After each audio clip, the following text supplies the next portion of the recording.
The anime begins by showing some boys hiding in a building, hiding from the judging eyes of society.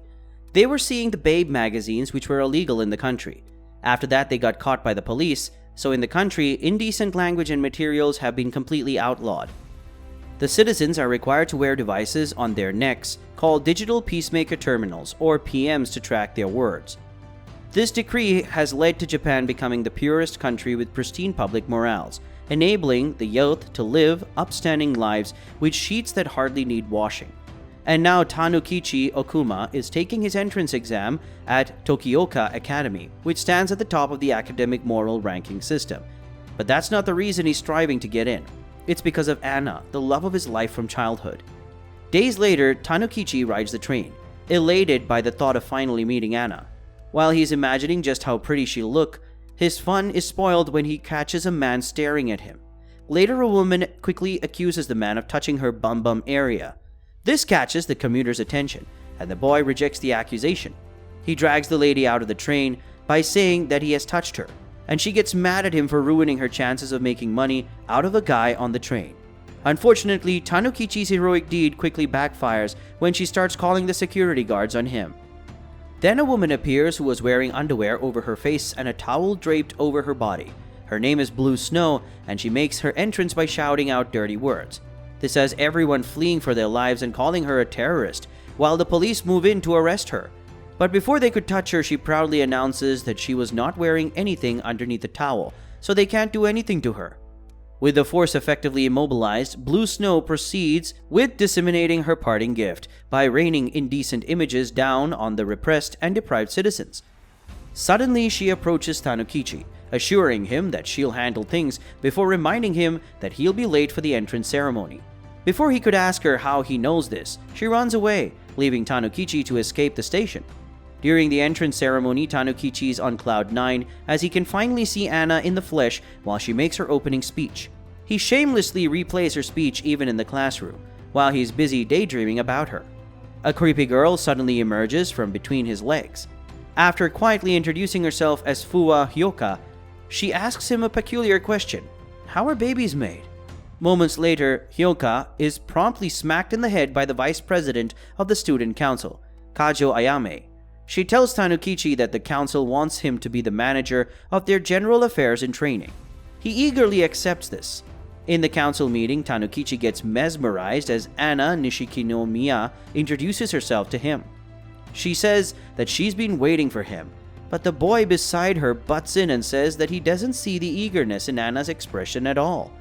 Tanukichi is shocked when he sees that it's the same guy from the train. He demands to know what he's doing there, and as it turns out, he's the secretary-treasurer of the student council. His name is Goriki Raiki, Tanukichi Sr. Anna then diverts their attention back to the agenda and invites Tanukichi to become one of the protectors of the school's public morality. He accepts the position without any hesitation, but he asks why he got chosen when his alma mater is at the bottom of the morality ranking.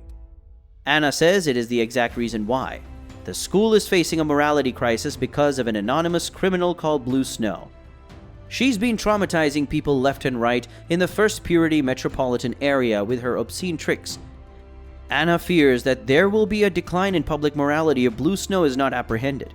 But the problem is that Anna doesn't even know what indecency means. She's never been exposed to any form of obscenity. That is until she encountered Blue Snow. The feeling she got after getting exposed to such vulgarity.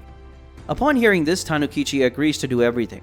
Anna smiles, seemingly impressed by him. Then she tells Ayame to show Tanukichi the ropes. In a deserted restaurant, Ayame encourages Tanukichi to talk about anything. Then after some time, she announces that she's the naughty terrorist Blue Snow. She makes a lewd movement, having fun with her dirty jokes. However, Tanukichi is not enjoying it and ends her fun by calling Peacemaker Control to report her. Ayame dives to stop Tanukichi, and a few moments later, Tanukichi finds himself bound to a chair.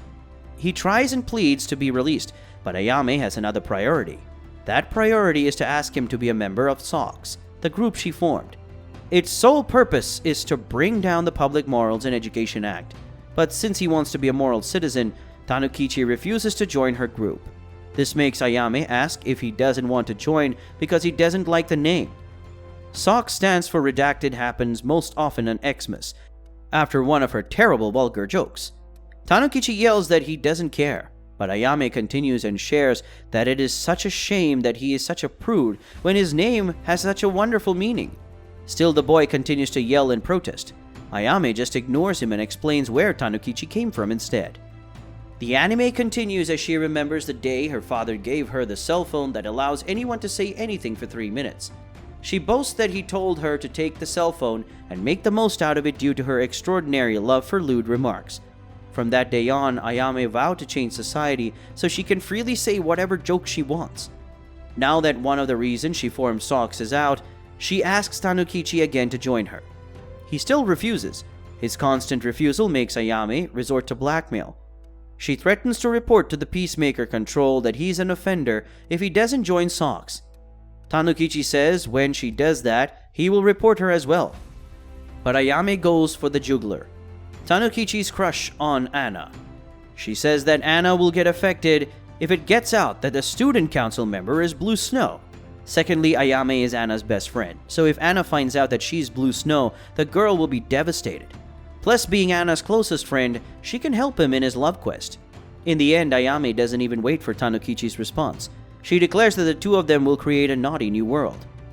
Later, Ayame announces that the upcoming school assembly will be more exciting because of an unexpected film show. That weekend, the students gather for another school assembly, but for Ayame, it's more than an assembly. It's a dream come true to bring to the academy a world where the concept of dirty jokes exist. During the assembly, the first step to Ayame's plans commences. Countless lewd pictures rain down from the ceiling, wreaking havoc on the students' emotions. Ayame takes advantage of the ensuing chaos and diverts Anna and Raiki outside the auditorium. With the second part of her plan unlocked, it's time for the main event. Ayame plays a stimulating film about quote-unquote combining of two flies. This involves unexplained feelings from the students, achieving Ayame's goal. Outside, Tanukichi pretends to be Blue Snow to distract Anna and Reiki. His conflicting emotions confuse him. A part of him knows everything he's doing is wrong, but he can't deny that he feels satisfaction when he defies the law. The day after the successful mission, Ayame and Tanukichi reconvene to enjoy their victory. To be more accurate, Ayame celebrates why Tanukichi is in a bad mood. She keeps yelling lewd puns to her accomplice's annoyance. Still, she congratulates him for doing a good job of distracting Anna and the rest of the council. Because of him, she was able to show an explicit play-by-play process of fornication. She's sure that even the densest student has connected the dots of how pregnancy works. She says this while playing with her food, inserting a chocolate stick in and out of a vanilla-filled biscuit. Another dirty joke. When Tanukichi calls her out, she coyly responds that it only looks dirty because of his mind. He continues to frown as she grins and teases him about what he drew on the gymnasium wall. It is then later revealed that Ayame instructed Tanukichi to draw a man's private part, but instead he drew a symbol for an electric plant. She pokes fun at him until Tanukichi, frustrated, scream ring out of the restaurant. At the council meeting, the electric plant drawing confuses Anna. She expresses her worries about the major attack that happened during the assembly. Meanwhile, Tanukichi continues to be racked with guilt as he listens to Anna's concerns. It turns out that the film Ayame showed regarding combining of the flies still doesn't make sense to Anna and Reiki. However, the rest of the students on the campus tell Reiki that it has an obscene meaning. So he glares at Tanukichi and accuses him of knowing about the video. His angry rants about Tanukichi, saying that he will never trust the son of an anarchist. Ayame then reveals that Reiki did a background check on Tanukichi the day they met on the train. That's why he was staring so intently at him. Reiki had been tailing him this whole time, and as Ayame points out, even though Tanukichi saved Reiki there, the senior's still acting all proud. Put on the spot, Tanukichi has no choice but to explain why he has come to the academy. He declares that he is indeed the son of a radical, Okuma Zanjuro. When he was a kid, his father taught him how to live a life where lewd jokes existed. His father used to tell funny ones, so that's why he loved them. However, after his father fought for the freedom of indecent jokes, he was arrested. This left Tanukichi without a father and got an awful lot of judgment from other people. He also had to move to a different school. The loneliness and isolation drove Tanukichi to hate not just dirty jokes, but his father too. Tanukichi first met Anna in the school he transferred to. She's the only person who did not run away from him and judge him because of his father. That's why from then on he vowed to become a person with a pure heart just like hers. After their little conversation, Ayame compliments him for his speech and makes Anna and Raiki trust him. Try as Tanukichi may insist that he was being genuine, Ayame dismisses him and begins talking about their next plan. In a stroke of irony, now that Tanukichi is getting close to Anna, the person who inspired him to live a more upstanding life, he's also being forced to face the part of his life he had grown to hate through Ayame's antics. Only time will tell which path Tanukichi will take, but one thing's for sure, he's in for a wild ride. That's what she said. The end.